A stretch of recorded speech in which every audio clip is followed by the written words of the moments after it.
Hello and welcome to PFF Fantasy Football Podcast. I'm your host, Ian Harsh, and joining me, first time on the show, one of PFF's newest employees, the one, the only, Nick Bodiford on Twitter at NICBODIFORD NFL. Always a good guy in the mentions and now doing great work for us, specifically in some of the matchups and DFS streets. Nick, welcome to the pod, man. How's it going? It's going very well. I'm extremely excited to be here. Thank you, Ian. Great day to be great as always on this injury pod. I get it, everyone. It's Friday. You've already ingested your research for the week. You got some grass to touch this weekend, beers to drink, college football to worry about. Trying to go through every fantasy relevant injury in about 30, 40 minutes. Get you guys ready to go for Sunday. So we are going to get right after it here. Quarterback, don't really need to worry about anything this week. Zach Wilson out with the knee. Please, for the love of God, don't tell me you're playing Joe Flacco. I mean, look, at this point in time, super flex, maybe you're desperate. No, still don't do it. Look at that Ravens defense, particularly with some of the other Jets offensive line injuries going on. Also, Dak Prescott, very good, much good to go with that ankle. Literally got listed on the injury report because he was breaking in a new pair of cleats at practice on Thursday. Nick, this and the McCaffrey shin thing, it's like, come on, man. Like, you're making a mockery of your own damn injury reports, NFL. So Dak's good, and it's ridiculous that we even had to bring it up. Where things get more interesting is at running back. Nick, am I crazy for thinking Miles Sanders can go the hell off this week? He's not listed on the injury report. We were worried about the hamstring. It's not a problem. We were worried about Jordan Howard being re-signed. He wasn't. And now we're in a dome against the Lions defense that, I like when Dan Campbell talks. I'm not so sure this defense is all of a sudden going to be a juggernaut. Where are you at with Miles Sanders this week? I almost wrote him up as one of the 5 best DFS plays this week. The Lions, using PFF's O-line, D-line matchup chart, the Lions have the single biggest matchup advantage rating at well, I don't know if can I say the rating on air? Is that all right? Yeah, absolutely. Is this okay. So it's at 62%, which is 13% larger than the next closest advantage. I think that there's still some competition in the backfield, but given this matchup, I think you absolutely start Miles Sanders, and it might create like a thunderous sell high opportunity afterwards. Crap. Sorry, everyone. Speakers went out in my headset. Just a second as I get this fixed up. There we go again. Fantastic.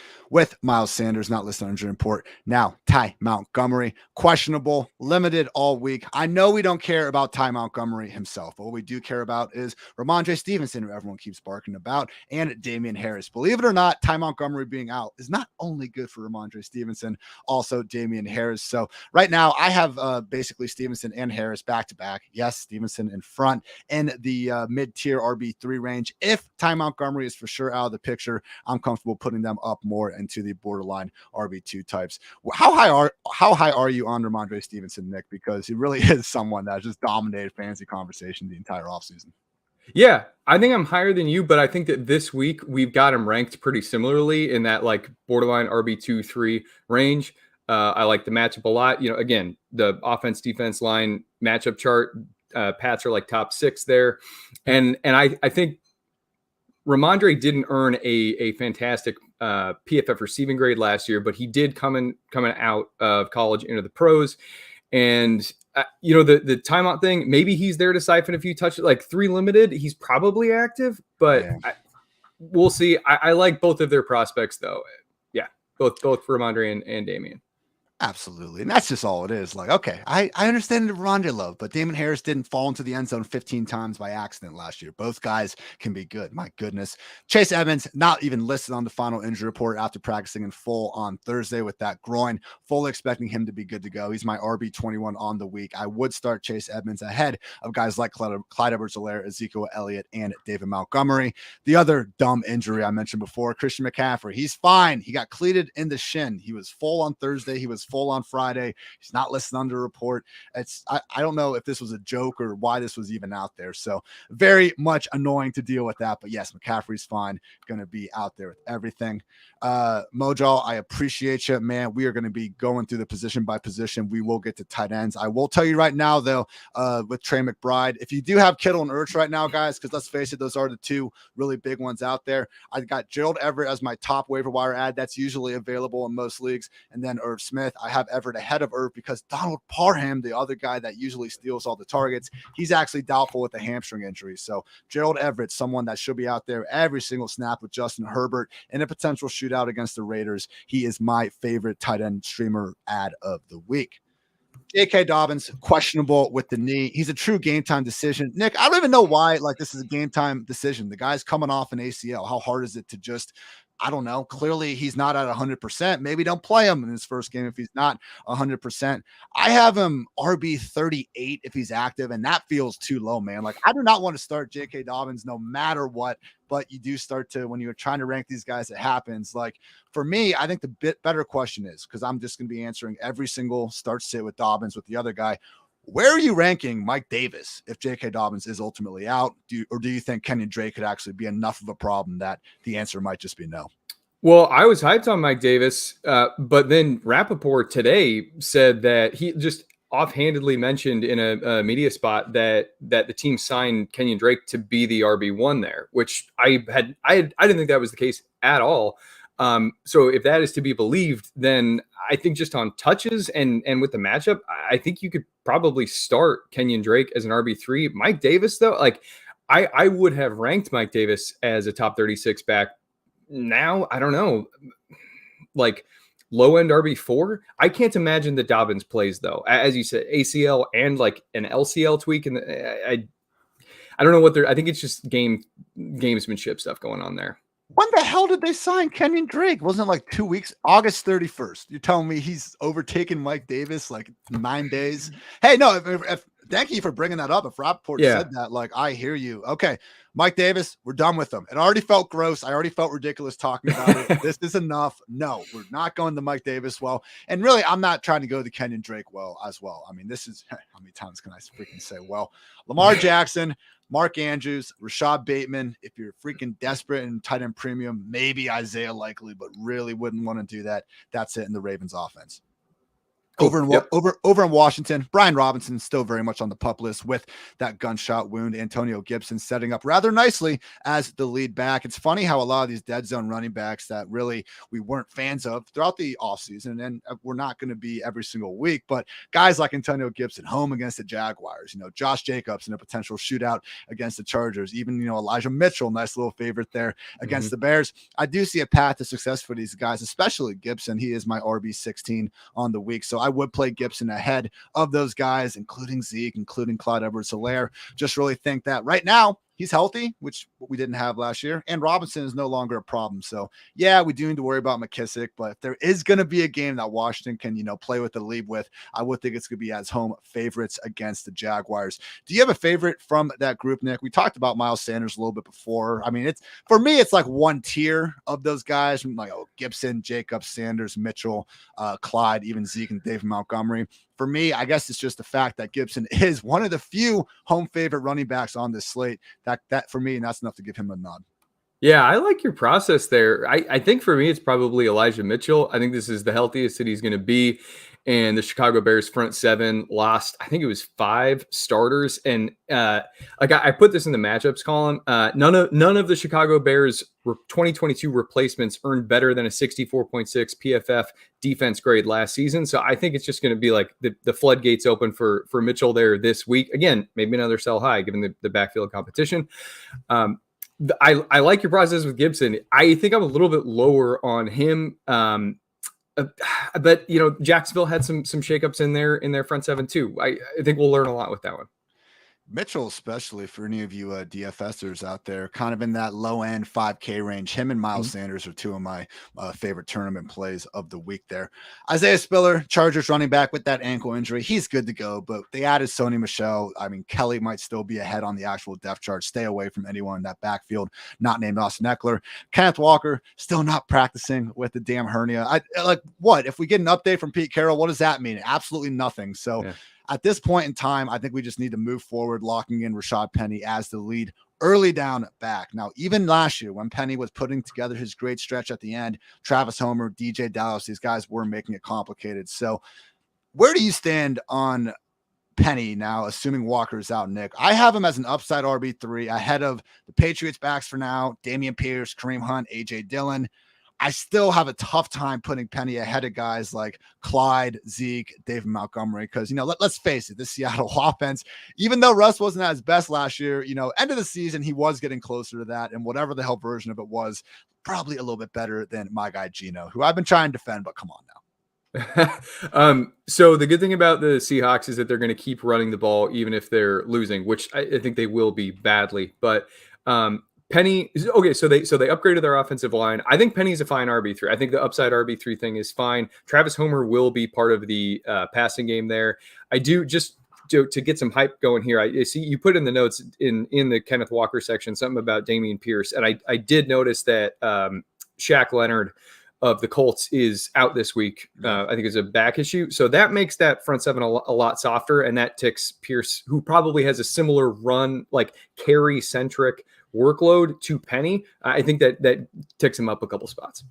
That's fair. And honestly, after we've just completely ridden Mike Davis from our lives, which was an awesome moment here, 5 minutes ago. But with that in mind, I mean, before Davis, I think he's 4,400, 4,500 on DraftKings. Like, he was the cheapest running back you could maybe talk yourself into getting 15 touches. Now I do think that's Dameon Pierce up there a little bit more at 4,800. So I don't think he's even going to be that chalky. I'm still worried about like Burkhead or even Dario Gumbawale taking away the pass downs. But hey, man, if there is going to be a week where he can, rip off 5-6 yards per carry, might as well be when Shaquille Leonard is not in the picture. All right, let's talk some wide receivers now. Velus Jones, doubtful with the hamstring. Yep, wasn't going to be in there to begin with. Fire up Darnell Mooney, and that's about it in the Bears passing game. Deontay Johnson's not listed with the shoulder injury. I actually love this because last year the Bengals consistently shadowed Deontay with Chidobe Awuzie, and that left Eli Apple on Chase Claypool. Now Chase Claypool is in the slot. That means Eli Apple's on George Pickens. So it's tough to get two behind it. The weather in Cincy is not looking good rain-wise. I know we care more about wind in the fantasy streets, but I'd rather it be dry. I don't think that's, the craziest thing in the world to say. So with Pickens, I've been in the 12, 14 team leagues where, you just don't really have much of a choice. I would try to probably wait it out though, man. We just don't know what this target share is going to look like. We don't know what the hell the Mitch Trubisky experience is going to look like. I do like Pickens in tournaments at 4,100 on DraftKings and DFS land, but honestly, like other than Deontay Johnson, who I have ranked as my wide receiver 22 behind Metcalf, behind Amon-Ra, behind DJ Moore, other than Deontay, I'm just struggling too much to try to squeeze Pickens or Claypool in the lineup right now. How do you feel? I agree. I do think I like the kind of shout out there in terms of the shadow matchup for Deontay, and like maybe, in a big field tournament, you can kind of get Pickens in at a low cost. I think that's a savvy move. But other than that, like I'm just happy to start Deontay Johnson in, season long formats because he's going to play. But yeah, if you sharp drafted work there with the matchup. There we go, man. Check that wide receiver column on PFF.com each and every week to get those shadow date matchups there. But yeah, with Deontay, like you drafted him to be your guy here. It's tough to get behind it. I tough to get off him. I will say, man, like it's just, why is Deontay Johnson getting the benefit of the doubt with Trubisky when Metcalf wasn't with Geno? It's, maybe I'm putting Mitch down a little bit too much, but we'll see what happens on Sunday. Jacoby Myers, limited all week in practice, listed as questionable with a knee injury. Now, the Patriots always do this, and normally I wouldn't be concerned, but he did get dinged up in the preseason, and I'm not so sure we ever got, full word that he's good. So either way, everything going on in the Patriots right now, I mean, the report this morning about them considering scrapping their new scheme, Mac Jones being furious throughout training camp. I'm not out on Jacoby for the season, but we still have questions how this wide receiver room is going to rotate with Devontae, with Kendrick Bourne, with Nelson Aguilar. Tyquan Thornton's hurt right now, but he can factor in later. So I'm not saying you need to cut Jacoby Myers, but I think it's reasonable to probably stay away from this Patriots pass game for the time being. Better news, though, Jalen Waddle did get a full practice on Thursday with that quad injury and is not listed on the injury report. So, Nick, where are you with Jalen Waddle? Because, yeah, we do have Tyreek Hill in town. With that said, still pretty damn good in his own right is Waddle. And if we can't have Mike McDaniel just kind of split these targets up just between two guys, which I don't know, shouldn't be that much to ask, does seem like Waddle could be the sort of PPR-friendly player where if we start getting some more explosive plays that he was lacking in last year, might be someone that all of a sudden – after seeing Allen Robinson's performance. A couple things go wrong for Deontay, Metcalf, Michael Thomas. Maybe Waddle is right back up there in the top 15 alongside Tyreek. Yeah. The only issue I see for Waddle is that Tyreek Hill's matchups this week are just so awesome. Like Hill is just going to go crazy against Jalen Mills. But Waddle is a terrific player. And I think, he set the rookie receptions record. Like, I think that he could just outscore Hill by year's end. But Tyreek Hill this week, like, I think he's going to be the monster. Yeah. Definitely. Gotta keep Tyreek up there where he belongs at the top. Michael Thomas, officially questionable with the hamstring. I was so ready to just get him back in there, top 20 early, but no, when he's listed as questionable, I'm moving him down into the wide receiver 5 range with guys like DJ Chark and Devontae Parker. Another player where maybe we would have already, even if he wasn't listed on the injury report, like a little bit of us would probably be wondering if he was going to be on a bit of a snap count just to start the season.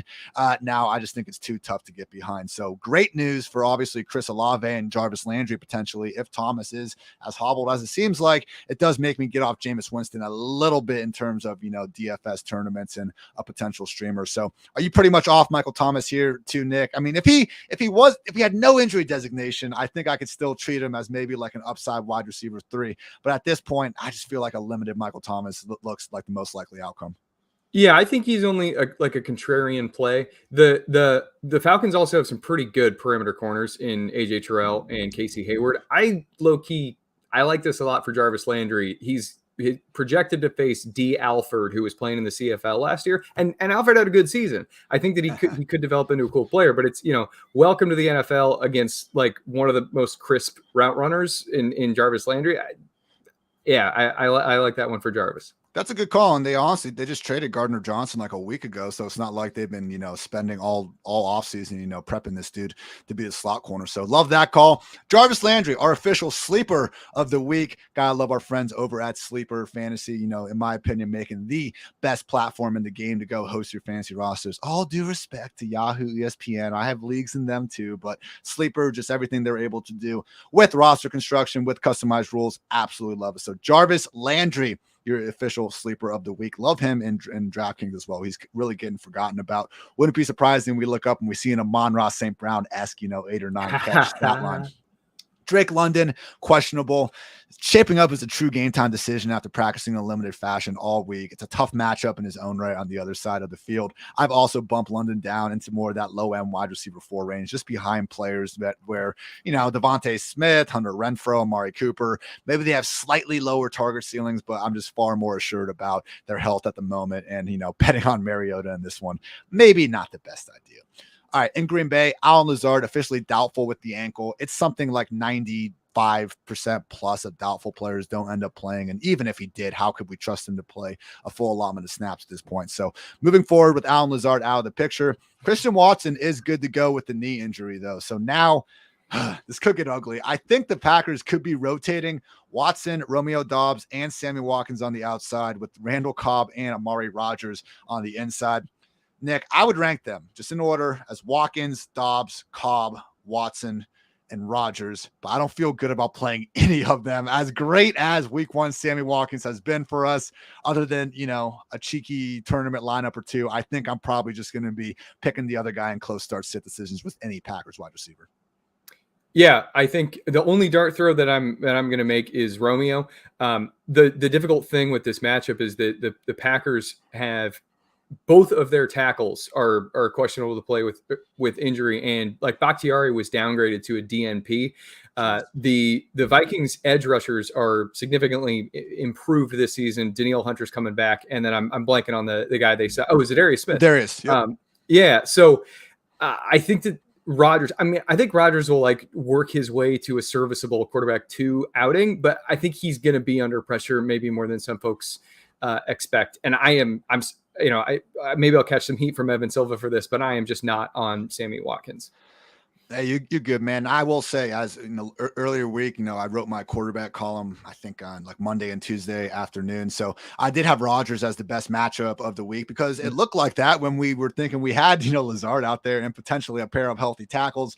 No, with these guys questionable, I would be trying to get off of Rodgers if you have a better option. And I just think we probably could see a game plan centered mostly around Aaron Jones and AJ Dillon. Good news, though, and we'll get to him a little bit, though, is Robert Tonyan is actually not listed on the injury report. No, I don't want to start him yet. Let's make sure he's out there for a full allotment of snaps. But we got Robert Tonyan and Logan Thomas as guys that if they're completely healthy, like they're going to be, vying for a top 15 spot or so. And just the fact they're not on the pup and they're having legit chances, if not playing in week one, it's really great news for both guys. So if you're a tight end needy roster, looking down the road, big league, big bench, Logan Thomas, Robert Tonyan might be your guys. All right, Sterling Shepard, the latest guy to just recover no problem from an Achilles injury, not even listed on the injury report. Daboll called him a game time decision like earlier in the day, and then he wasn't listed. So maybe this isn't a slam dunk, and it would be nice if it was a slam dunk because Shepard, Wan'Dale Robinson, Kenny Galladay, and Kadarius Toney, one of these guys could be the odd man out. Maybe it's the mannequin, maybe it's Shepard, maybe it's the rookie wide receiver. I feel like Toney is the only one, Nick, that I'm at all interested in playing this week, and even then it's just like more of a borderline wide receiver 3 for me. I know the talent is there, but it's still Daniel Jones, and it's a weird pecking order right now. Luckily, though, Toney is not listed on the final injury report, so he's good. So how are you kind of treating these Giants, this Giants offense, or is it just Saquon Barkley and screw everyone else?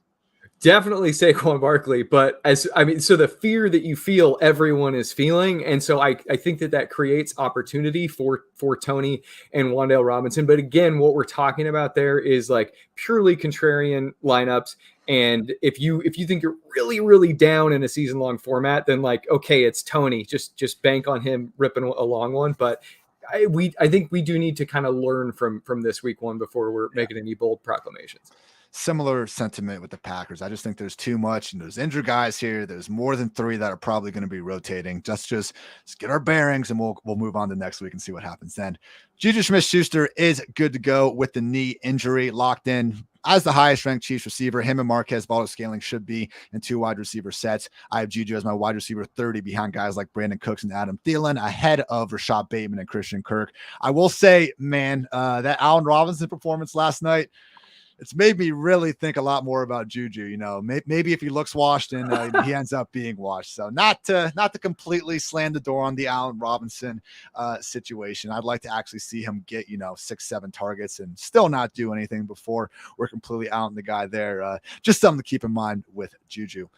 Rondale Moore out with the hamstring. It happened in the middle of the week, man. 2 guys that I bet if I look at my underdog exposure that I've had the most drafts, a wide receiver, Tim Patrick and Rondale Moore. And damn it, I'm just not even getting a clean bill of health about that. But you know what? No one wants to hear about that anyway. Apologies. Let's focus on the present. Rondale Moore, he is out. DeAndre Hopkins is suspended. If you have Marquise Brown on your bench, I need you guys to join a real fantasy football league. That's not 4 people, because he needs to be in every single starting lineup out there. Like, Nick, that's not an exaggeration, right? I don't think you need more than 2 hands to rank the number of wide receivers you should have ahead of Hollywood Brown this week. Yeah, I think one can make the case that he deserves to be in the top 12. This is like rocket ship week. If you're looking for a deep cut, maybe Greg Dortch, but we'll see. How many guys would have to get injured for Andy Isabella to get on the field at this point? Like, it's just impossible. It's the the limit doesn't exist type of shit going on here. So absolutely brutal. But that's just the Arizona Cardinals offense at this point. Hopefully Kyler can overcome or just run around, man. Keep doing you. Michael Gallup officially ruled out with the knee injury, but he was able to practice throughout the week. So that's just, encouraging that he does seemingly have a chance of returning as early as week 2. I mean, he told us in like early August, like week 1 just isn't realistic. Like, I don't know. When he said that, I was thinking November or something. And I was like, oh, week 2. Hell yeah, Michael Gallup. I mean, I think if we would have known this was possible, might have been a bit higher on those draft boards. For now, though, it's Noah Brown and Jalen Tolbert flanking CeeDee Lamb in 3 wide receiver sets. I wouldn't be too hyped to play Jalen Tolbert this week. Showdowns, okay, you're going to have to play all these guys. But I am thinking that Noah Brown is in 2 wide receiver sets. Maybe we see more pop Pollard, Jake Ferguson. Let's get our bearings here. I mean, come on. Like, it's hard to rank Jalen Tolbert more than like a boomer bust wide receiver 5, wouldn't you say? Yeah, totally. I do. Chaos is a ladder though. And so I think that stashing Brown and Tolbert is smart in redraft formats. But yeah, it's very tough to start, especially against this defense. Like Jalen Tolbert, welcome to the NFL with Sean Murphy Bunting.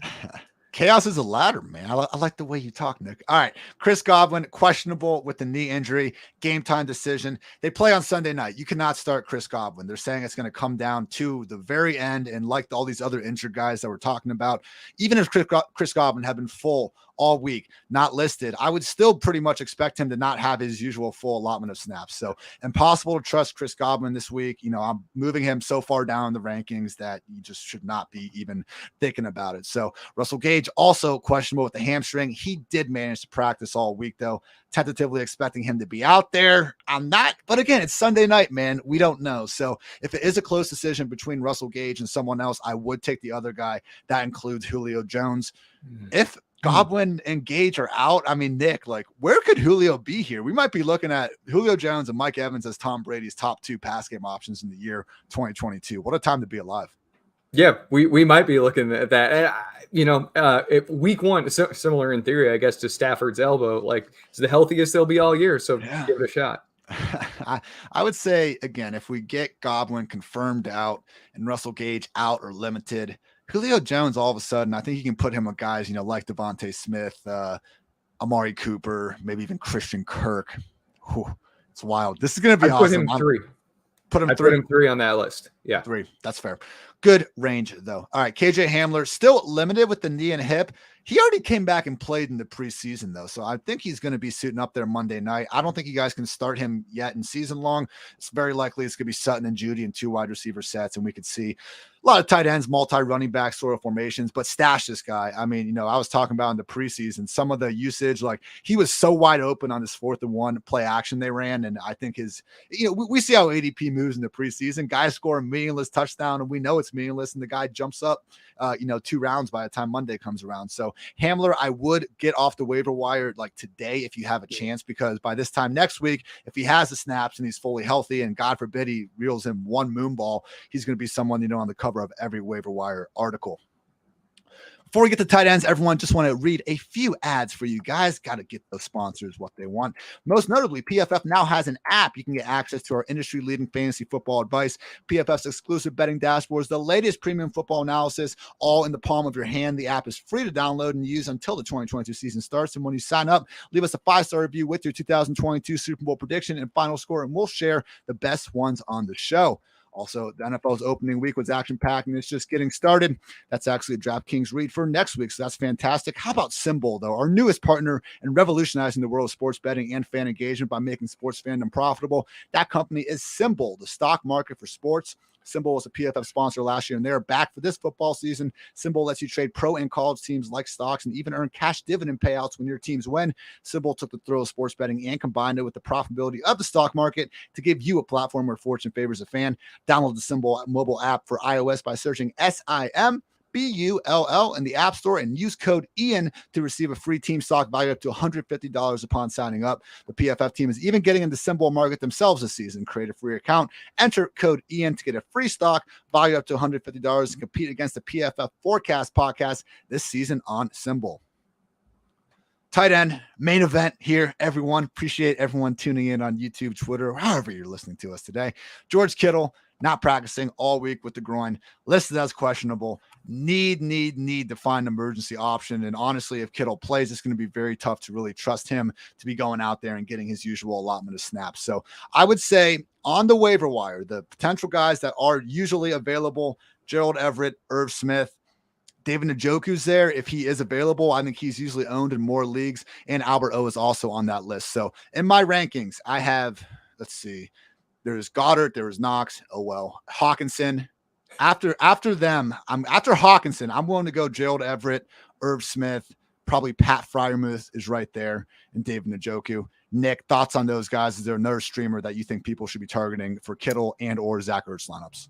The guy that I just want to talk about, I very much agree with, is Albert O. I know this is kind of a narrative street thing, but it's important to remember that Denver jettisoned Noah Fant with the idea that Albert O is ready. This is a grudge match with Russell Wilson and Pete Carroll, and the team is going to want to try to prove, it's a little rude, but like Noah Fant, we don't need you. We have him. Alberto, I think, is the most likely guy to do something meaningful in the tight end spot. Now, with the preseason usage, it's totally risky, but okay, what? You take a 2-point in the tight end spot anyway. Okay, great. You have Dawson Knox. What does it matter, right? Like, this is the dude who I think can go crazy of this bunch. And as bad as the preseason usage was, we have had positives since then. Greg Dulcich is on the PUP list. He's missing at least the first 4 games of the year. And Eric Tomlinson, a blocking tight end that was contributing to some of that terrible usage, he got cut and then re-signed the practice squad, which, okay, he could very well be out there. But, Alberto at least wasn't cut and then re-signed. Like, small victories these days for Alberto truthers. I get it. But, yes, at least for right now, while Dulcich is out of the picture, Alberto is on the streamer map. So, again, Gerald Everett, because – I love Justin Herbert. You love Justin Herbert. Everyone loves Justin Herbert. Without Donald Parham, who is another guy on this list, he is doubtful with a hamstring injury. Should be an every down role there. And then Irv Smith getting that Tyler Higbee role, which got him freaking 10 targets somehow last night. Man, I thought I was having a few drinks last night, but when I saw that stat, I was like, my God, maybe I should have had a few less at this point. I did not realize that. Gerald Everett, Irv Smith, Alberto, those are your big 3 streamers to replace Kittle or Zach Ertz. Ertz is questionable. Coach Cliff Kingsbury, quote unquote, hopes Ertz can play Sunday, quote unquote, in some manner. So Ertz, I'm not trusting. Kittle, I'm not. We can't do it, Nick. Even if he plays, can't do it. No. Can't do it. Get Ertz, get Kittle, get him out of the lineups. That's why I like having you here, man. Like, sometimes I'm doing these solo pods by myself and I'm just, running my mouth crazy and all the listeners are probably screaming at me. Now I can bounce things off. I'm here to validate. Logan Thomas, questionable with the knee injury. Robert Tonyan is in the exact same kind of group of him. Robert Tonyan actually isn't listed, but either way, we can't trust either of these guys. This is their first game back from an ACL. It would make all the sense in the world if they're eased back into action. Once again, Gerald Everett, Irv Smith, these are the guys that you should be starting ahead of anyone like this. But with that said, Logan Thomas, once he's out there, legit Washington, as frustrating as their running back usage is, they give their tight ends an every down role, unlike any other offense in the league. So deeper tight end needy rosters, Logan Thomas, Robert Tonyan, those are your stashes. One more. Darren Waller, not listed with a hamstring injury. He is actually now locked in as a top 4 tight end. And yeah, we already knew that. Nick, what were you going to say? Well, on the Logan Thomas thing, I'm especially hesitant with him. As you pointed out, Washington likes to deploy one tight end at a time. He had ACL, I think MCL, PCL, and double meniscus tear. I think he's a long way out. And they don't, like you said, they don't like to rotate their guys. So I'm very hesitant on Logan Thomas. But Waller, he's gonna eat. Oh yeah, dude, that is all that happens. It was a later season ACL tear too. I remember when it happened, it was horrendous, and all of a sudden, man. Let's see. Will Deontay Johnson be limited? If so, should I start Bateman over him? I would still go Deontay over Bateman, man. I don't think that there's any reason to go that low. And I'm high on Bateman as well, but it's still Deontay Johnson we're talking about. All right, Nick, before we get out of here, what are your overall thoughts on Cam Akers? When Sean McVay was asked about his involvement in the game, he said, we really just didn't get in much of a rhythm tonight. And he also mentioned he wanted to get Allen Robinson more involved in the offense. So it does... it's hard to ignore the stats that Darrell Henderson put up. Legit workhorse numbers, the sort of workhorse numbers he had last year before he got injured in the first place. But I really don't think Sean McVay was just straight up lying to all of us the entire offseason about believing the 2 lead backs. And I would like to think the entire Rams beat wasn't completely off base. Maybe Henderson was just a little bit healthier. Look, you can't start Cam Akers for the time being. I'm not panic dropping Akers, though, at this point. And yeah, I get it. Didn't look very explosive, but they're also D linemen in his face pretty much a step after he got the ball. Overall thoughts on Akers Henderson last night? I have faded Akers all offseason because I just think I don't think we've yet seen someone successfully return from the Achilles. And what he did last year is incredible. But like Dr. Edwin Porras likes to say, what we saw last year might just be what he is. And that said, it was a very stout defensive front. They were getting pressure with 4 down linemen. So, hey, maybe there is something left, in the bottle here. But For me, I like Darrell Henderson a lot, and but Kyron Williams, I think he had a high ankle sprain, so Akers might have like 6 weeks of opportunities to just get volume, and so I wouldn't drop him either. Bench stash him fine, but I do think that Henderson is the guy to roster in this backfield. Yeah, Henderson. It's one of those things where I'm not a huge fan of victory lapping, period, Nick, because I feel like when you do that, then people are just going to go search for your faults. I'd rather just move on and, worry about what's next. But it is funny for me with all the Henderson victory laps. Like, was there anyone out there that was saying Henderson wasn't a good value, like going outside the top 40 running backs? Like, I just thought he checked all the boxes. And I guess my standpoint, and then I'll take the mini L on just Akers. And he wasn't someone I was going on my way to get in every draft. But I thought sometimes when he was falling to legit round 5, round 6, if I was going to dip my toes in the RB dead zone pool, which wasn't often, I will get Akers every now and then, because it just seemed like that this Sean McVay role, for better and for worse, whoever has it usually gets featured. And we did see that happen last night. So it sucks to think about the fact that if you guys have Cam Akers, you might have used a 5th round pick on now what's a handcuff running back. But that's what it is, man. If we had to reassess everything right now, Cam Akers probably would, if we flip their spots, okay, Cam Akers is still someone you probably want to have on your roster. So we need to realign our expectations with this. It's not pretty, but let's not rage cut the guy. That's just not exactly sound decision-making. So that's going to wrap up everything. Nick, great job, my friend. Great to have you on here. He'll be back probably each and every Friday throughout the year. Sometimes we all have places to be. You can follow Nick on Twitter, again, at Nick Botiford NFL. I'm at iHeartIt's. And yeah, everyone, we'll be actually back Sunday night, myself and former co-host Dwayne McFarland. He will be back with me on Sunday night. Love Dwayne. He'll have, plenty to tell you guys about the big move that obviously got announced this week. But, obviously we couldn't be happier for Dwayne, and I'm happy I still drag his ass back here every Sunday. So that'll be a good time. Won't be actually doing an actual Sunday morning stream on Start Sits. I know I've talked about that, but that's only because I think I'll be able to help out more of you and be faster if I just type it from Twitter. With that said, I know it's annoying as hell when people have me on notifications and I'm responding to a lot of Start Sits. So I made a PFF fantasy football community. Very easy on Twitter. It's my pinned tweet. If you guys want me to answer some of your Start Sit questions, maybe, whatever else you want to worry about in life, go join the PFF fantasy football community. I was able to answer, 50 plus Start Sit questions last night before Thursday Night Football without pissing off, a bunch of just random people on the interwebs of Twitter. So PFF fantasy football community, very excited to get this going. Maybe even coax some other PFF personalities in there to come help you guys out as well. And yeah, let's go win some freaking championships. So for Nick, I'm Ian. Thanks as always for tuning in to PFF Fantasy Football Podcast. And until next time, take care, everybody.